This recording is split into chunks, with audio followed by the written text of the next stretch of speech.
Okay, so today we're diving into a book that I'm sure a lot of you have heard of, The Goal. Maybe even some of you have read it, but I have a feeling, even if you have read it, this deep dive is going to be a little bit different. We're going to go beyond the surface level, explore some of the nuances and also the applications of this book that make it relevant even decades after it was first published. Yeah, it really is amazing how a story that is essentially set in a manufacturing plant can offer so much wisdom for anyone in any field. And I think that's really the power of this book. It's not just about, factories and production lines. It's about systems thinking, problem solving, and ultimately, achieving your goals. Yeah, and I'm really excited about this one. We have a copy of your marked up book, which is really cool to see all the notes and the underlines and everything. And so, speaking of, we should probably start with the main character, right? Alex Rogo, who's this kind of stressed out plant manager who's facing a shutdown deadline. I mean, I think we've all kind of felt that, pressure cooker at some point in our careers, haven't we? Absolutely. And, Alex is really relatable because he's dealing with, the delays in production, mounting inventory, tension with his boss. But then also he has this tension at home with his wife, Julie, who's feeling neglected because he's so preoccupied with work and trying to save this plant. So it's like a work-life balance kind of a theme that's going on here too. Absolutely. Yeah. It really highlights how, our professional struggles can spill over into our personal lives and vice versa. Right. And so Alex is in deep trouble. And then he runs into this guy, Jonah, who is his old physics professor who becomes this kind of mysterious mentor. And he throws out these thought-provoking questions without really offering these easy answers. It's like he's pushing Alex to think differently right from the get-go. Yeah, absolutely. And, one of the first questions that Jonah asks is, what is the goal of a business? And it seems like such a simple question. Yeah. But it's incredibly profound. And Alex realizes, he's been chasing all these metrics, efficiency, productivity, without truly understanding what that ultimate goal is. And that goal is to make money, right? It's not just to produce a bunch of stuff or to just be efficient. It's actually to generate profit. Exactly. And I think that's where this book starts to offer practical insights that you can apply to any situation. It's about defining your goal clearly and making sure that all your actions are aligned with that goal. Yeah, it's about cutting through the noise and focusing on what truly matters. So, how does Jonah guide Alex toward that goal? Well, he introduces him to three key measurements: throughput, inventory, and operational expense. And these terms might seem a little bit intimidating at first, but they're actually pretty intuitive once you break them down. So, let's break them down. So, throughput is all about the rate at which the system generates money through sales, right? Exactly. It's not just about how much you produce, but how much you actually sell. Yeah. It's like, having a great product, but nobody's buying it. Yeah. Your throughput is zero in that case. Right. Okay. That makes sense. And then inventory is a little bit trickier. It's not just stuff sitting on the shelves. No, it's really about all the money that is tied up in things that you intend to sell. So it could be raw materials, work in progress, or even finished goods just sitting in a warehouse. So in a way, it could actually be a bad thing to have too much inventory. It's like having a ton of cash locked away in a safe instead of it being invested in generating returns or something. Precisely. And then the third measurement, operational expense, is basically all the money that you spend turning inventory into throughput, so the cost of running the system. So in a software company, that might be salaries, marketing expenses, server costs, all that kind of stuff. Exactly. And here's where it gets really interesting. The book shows us that blindly chasing efficiency or reducing costs without understanding how they impact these three measures can actually hurt your overall goal. Yeah, and I think that brings us to the whole robot debacle, right? Where Alex was convinced that these robots, were going to boost efficiency, but they actually ended up making things worse. Right, exactly. Yeah. And it's because they increased operational expenses without really improving throughput. And in fact, they ended up creating bottlenecks in other parts of the system. Right. So it's like focusing on making one part of a machine run faster, but not considering how that affects the machine as a whole. Sometimes those kind of localized improvements can actually create problems elsewhere. Exactly. And that's where the whole concept of bottlenecks comes in. Jonah helps Alex understand that every system has constraints, these bottlenecks that limit the overall output. Yeah, and I love how he explains this with the Herbie analogy, where Alex is leading a Boy Scout hike, Yeah. and this kid Herbie, he's the slowest kid in the line, ends up dictating the pace for the entire group. Right. It's a perfect analogy for the theory of constraints, which is really at the heart of this book. It's the idea that to improve the performance of any system, you need to identify and manage these bottlenecks, these Herbies that are holding everything back. Okay, but how do you actually do that in a complex work environment, right? It's not like you can just yell, hey, everybody line up single file, let's find our Herbie. Right. Well, Jonah gives Alex a practical framework called the 5 focusing steps. And it's this step-by-step process for identifying, exploiting, and elevating the constraints in a system. It's not just about finding the bottleneck, but figuring out how to get the most out of it. Okay, so break down those 5 focusing steps for us. Sure. So the first step is to identify the system's constraint. So in a work project, that might be the task that's holding up everything else. Right. Okay, and then what's the second step? The second step is to decide how to exploit the system's constraints. Yeah. So it's making sure that that bottleneck is working at its full capacity, eliminating any downtime or wasted effort. And that makes me think of the scene where they dedicate a foreman to each bottleneck station in the plant so that the workers aren't wandering off to do other tasks and they're making sure those critical machines are always running. Right, exactly. And then the third step is to subordinate everything else to the above decision. So making sure that all other activities support the efforts to maximize that bottleneck. Yes. So in a project, it might be like delaying non-critical tasks to free up resources for that bottleneck task. Precisely. And then the fourth step is to elevate the system's constraint. So if you've optimized the bottleneck and it's still not enough, you need to find ways to increase its capacity. So this could involve things like investing in new equipment training staff or even outsourcing parts of the process. Exactly. And then finally, the fifth step is, and this is a mouthful, if in the previous steps a constraint has been broken, go back to step one, but do not allow inertia to cause the system's constraint. And what that basically means is that as soon as you fix one bottleneck, another one might emerge. It's a continuous improvement process. Right. So it's like playing whack-a-mole with constraints. As soon as you solve one, another one pops up. But I guess that's kind of the nature of any system, right? It's constantly evolving. Absolutely. And that's what makes this book so relevant. It's not a one-time fix. It's really a mindset, a way of approaching problems and continuously improving. You know, all this talk about bottlenecks and constraints, it makes me think about how often we get stuck in our own personal lives. You know, we all have these urbies that hold us back from achieving our goals, whether it's, fear of failure or procrastination or just lack of clarity about what we really want. Right. It's a great point. Yeah. It could be procrastination, it could be fear of failure, or just, like you said, a lack of clarity about what we really want. And just like in the factory, identifying and addressing those personal bottlenecks can be the key to unlocking our potential and achieving our goals. Absolutely. It's about taking those 5 focusing steps and applying them to our own lives, identifying our limiting beliefs, figuring out how to work around them, and ultimately elevating ourselves to break through those barriers. Now, I know in the book, Alex goes through this whole transformation, not just professionally, but personally too. He manages to save the plant, but he also reconnects with his wife, Julie. Right. And their relationship is a great example of how these principles can be applied to personal life. Yeah. Alex realizes that he's been neglecting his wife, treating her like a non-bottleneck resource. Right. He's so focused on the plant that he forgets to nurture his relationship, and ultimately that impacts his well-being. It's like neglecting to maintain one part of a machine and eventually the whole thing breaks down.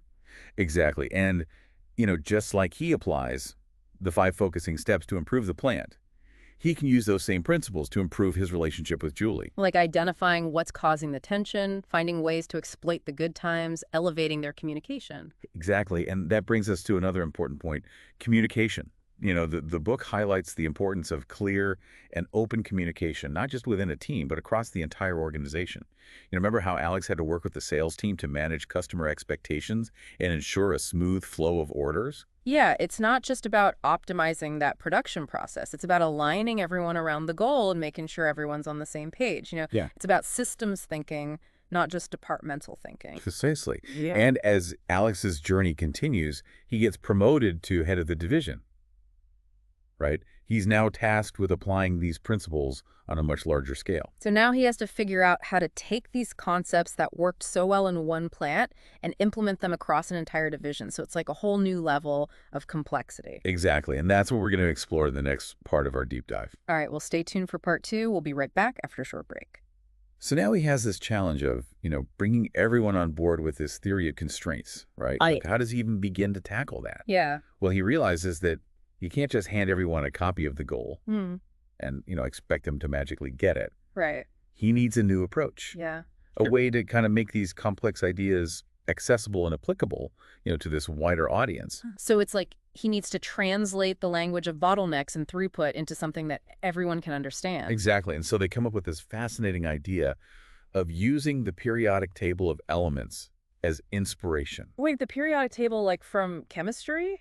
Yeah. How does that even relate to business? Well, just as chemists use the periodic table to organize and classify elements, Okay. Alex and his team, they kind of developed this framework to identify and address constraints across the entire division. So it's about finding a common language, a way to kind of visualize and communicate these concepts that resonates with everyone. Precisely. And as they start implementing the 5 focusing steps across the division, they uncover these things that you mentioned earlier, the phantom bottlenecks. Right, those bottlenecks that aren't actually real constraints but are caused by things like artificial demand or poor planning. Exactly. And by eliminating those phantom bottlenecks, they free up capacity to focus on real customer orders and, increase throughput. Which leads to one of my favorite parts of the book, the whole European order situation. Yeah. Where Alex manages to secure this huge order by offering a lower price, but he knows it won't hurt their overall profitability. Right. And that's because he understands throughput accounting. He realizes they have this spare capacity.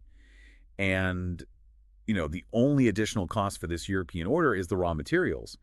So even though the price per unit is lower, they're still making a profit. And because the customer's in Europe, it doesn't cannibalize their existing market. It's like finding a whole new revenue stream without adding significant costs. It's a brilliant example of how understanding the system as a whole can lead to these unconventional but highly effective solutions. It also highlights the importance of challenging assumptions. Traditional cost accounting might have led them to reject that European order because they would have thought it wasn't profitable. But by looking at the bigger picture, Alex sees the opportunity. Exactly. And that's what makes this book so powerful. It challenges you to question conventional wisdom and to think critically about how to optimize the entire system, not just, individual parts. But of course, it's never that simple, right? As the division starts taking on more orders, they run into another challenge. Lead times are increased and customers are having to wait longer for their products. Right. So what do they do? Well, they realize that to ensure the smooth flow of the entire system, they need to increase inventory in front of the bottlenecks. But wait, didn't we say earlier that too much inventory is bad? It's all about finding the right balance. Right. Remember, it's not just about reducing inventory across the board. It's about strategically placing inventory where it's needed most in front of the bottlenecks. So it's like creating buffers to absorb fluctuations and keep the system flowing smoothly. Precisely. And while it might mean slightly longer lead times, it's a trade-off that ultimately benefits the entire system and the customer in the long run. It's a reminder that there are always trade-offs in any complex system, and the key is to find that optimal balance. Exactly.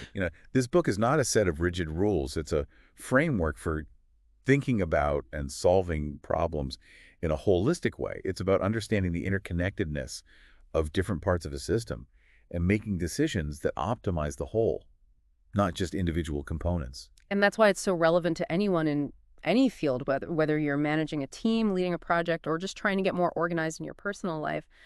The principles of the goal can help you identify and overcome those bottlenecks that are holding you back. It's about continuously asking why, challenging assumptions, and finding creative solutions that align with your ultimate goal. Yeah, so Alex is like head honcho now, right, for the whole division. And now he's got this new challenge of making this work everywhere. Like, how do you even start to do that? Right. Well, I think he has this realization right away that he can't just give everyone a copy of the book. Yeah. Like, okay, now go do it.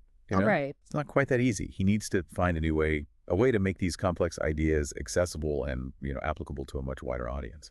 Right, because not everyone thinks in terms of bottlenecks and throughputs and all that stuff. Exactly. And so they come up with this kind of interesting idea of using the periodic table as inspiration. The periodic, like the elements? Yeah. Okay, how does that relate? Well, think of it like a framework. Just as chemists use the periodic table to organize and classify all the elements. Okay. Alex and his team are kind of developing this framework to identify and address constraints across the whole division. Oh, so it's like a way to visualize and communicate these ideas in a way that everyone can understand. Yeah, and as they start to implement these 5 focusing steps across the whole division, they uncover these things that you mentioned earlier, the phantom bottlenecks. Yeah, those bottlenecks that aren't actually real but are caused by other things, like maybe artificial demand or poor planning. Exactly. And, the cool thing is, by getting rid of those phantom bottlenecks, they free up capacity to focus on real customer orders. increase throughput. And that reminds me of the European order, Oh, yeah. where he manages to secure this huge order, but at a lower price, Yeah. but he knows it won't hurt their overall profitability. Right. Well, he understands, throughput accounting, and he realizes that they have the extra capacity, Uh-huh. and the only additional cost for this European order is the raw materials. Yeah. So even though he's charging a lower price per unit, they're still making a profit. And it's not competing with their existing customers because it's going to Europe. It's like they found this whole new market without having to increase their costs that much. It's really thinking outside the box, and that's why this book is so cool. It kind of challenges you to look at things from a whole new perspective. Yeah, it makes you question all the traditional assumptions. Yeah. But of course, it's never that simple, right? They start taking on more orders, lead times are increasing, customers are waiting longer. What do? Well, that's when they realize that they have to increase the inventory right in front of the bottlenecks to kind of keep things flowing. But wait, didn't we say earlier that too much inventory is bad? Well, yeah, it's about finding that balance. Yeah. It's not just about reducing inventory. It's about putting inventory where it's needed most, In front of the bottlenecks. Exactly. Yeah. Kind of like creating buffers, so that the system keeps running smoothly. Even if it means slightly longer lead times? Yeah. It's always a trade-off. Right. But the key is finding that sweet spot. Yeah, it's a reminder that, there are always going to be trade-offs, and you have to figure out what works best for the system as a whole. Exactly. And that's what this book is really all about. It's not just about following a set of rules. It's about learning how to think about and solve problems in a more holistic way, And that's why it's so relevant to everyone in any field, really. Yeah. Whether you're managing a team or just trying to organize your life, these principles can help you identify and break through those barriers that are holding you back. It's really about constantly asking why, and then challenging your assumptions to find those creative solutions. I think that's why this book, The Goal, is such a classic. It's a great story, but it's also full of practical advice that you can use in your everyday life. Absolutely. And what I really love about it is that it reminds us that, there's always room for improvement. Yeah. There are always going to be new challenges, new bottlenecks. But if we keep learning and keep an open mind, Yeah. we can achieve some pretty amazing things. The Goal, a must-read. I think that's it for today's deep dive, but keep those questions coming, and we'll see you next time.